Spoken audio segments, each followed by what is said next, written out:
Rock City Network's coming to you from the Cherry Bar, and joining me after a couple of days of playing and coming off the back end of Benders is Dimi Dero. How are you, gentlemen? Hello. Pretty good. Yeah. Pretty tired, but good. We're good. You are happy to be here. Happy to be here. You've played a couple of shows already in Australia. You've had 3 shows. People have been talking a lot about you guys coming back to the country and playing. Obviously, you got a lot of well-respected musicians here that are your mates, and you've also got just a lot of people, a really solid fan base around the country. How have the first 3 shows been since you've come back? Very good. We played Adelaide for the first time, so we are pretty happy about that. Yep. And so it's always nice to discover a new city. And the 2 shows we did in Melbourne were really okay, and we are very happy to support Ron Pino last night at the Toad. Very happy that the Toad has reopened again, and this is our second home away from home, so we are very happy last night. Very nice, very nice. Now it's a significant day in Australia. One, we're all here together drinking. Finally, we have you on camera for Rock City Networks. 2, we're getting our first saint in Australia, and 3, you guys just happen to be playing the Cherry Bar stage at the same time Mary McKillop's being sainted. Can you see any correlations there at all? I don't think so. We're not very religious people, as you can see by the look on our faces, but we are very happy for you that you get your first saint. Hey, look, I'm joking. I'm not that religious either, but I just had to throw that in there to be funny. Let's have a bit of a chat about the album. Now, let me see if I can get this right. Cremation Day in the Court of Miracles. Right. Is that the one? Right. Have people been having trouble with that since you've released it? With the album name? No. Just You're the first. You're just the first. me? Yeah, this is you. Just me. That's have a problem with it. I think it's because I haven't had a drink since Thursday. Yeah. Yeah. She's usually a bit more switched on than that. Tell us a bit about the album and how it came about. This is your 3rd studio album you've released. Yep. Yeah. Take us through the process of the album and how it all came about. Well, the process of the album is just like a band playing music. The original thing on that one is that we've got Rob Younger producing it, because he saw us like 2-3 years ago and was interested in the band, and he toured with New Christ. He toured in Europe last summer, so we kidnapped him to produce the album in the studio. He mixed it here in Australia, but we recorded with him in Paris. That's how it came out. But the process, I mean, it's just, there's no process. It's just write it, get it out, do it. We are still happy to play together. So there's no concept. We're not thinking about it. We're just playing, and when we are ready, we say, "Oh, we've got enough songs to do an album. So let's do an album." Put the money together and let's do it. Yeah. Because we're still paying ourselves for the studio and everything. Yeah. We don't have a production behind us, so it's self-production. So good independent sort of piece of work. How have your music peers in Australia, what have they thought of the album? Your mates over here playing. I'm not sure they all listened to the record already, because it's been out only on October 1st or something. But so far, everyone said, I really liked it. And I think the fact that Rob Younger produced it gave it a different taste.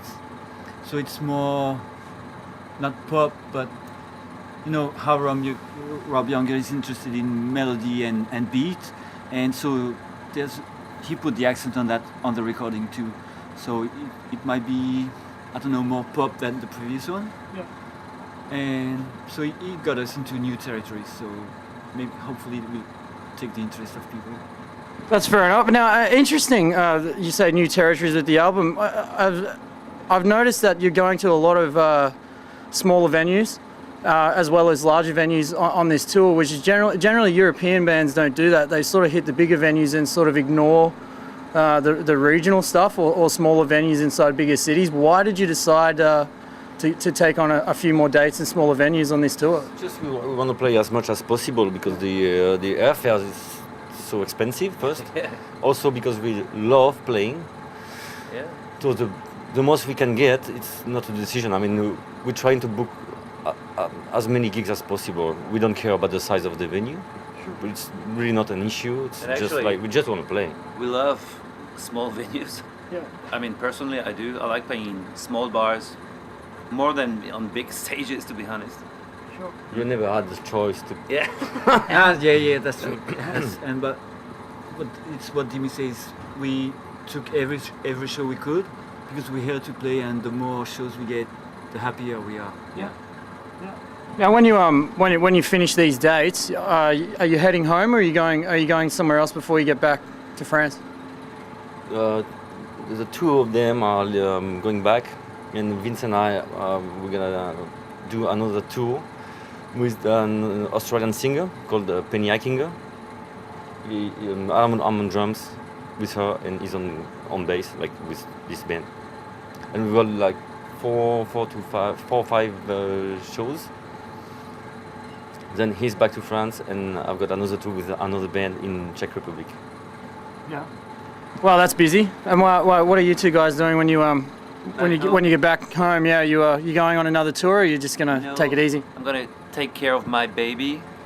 She's 6 months old. I miss her so much. Yeah. So I can't wait to get back home. Actually.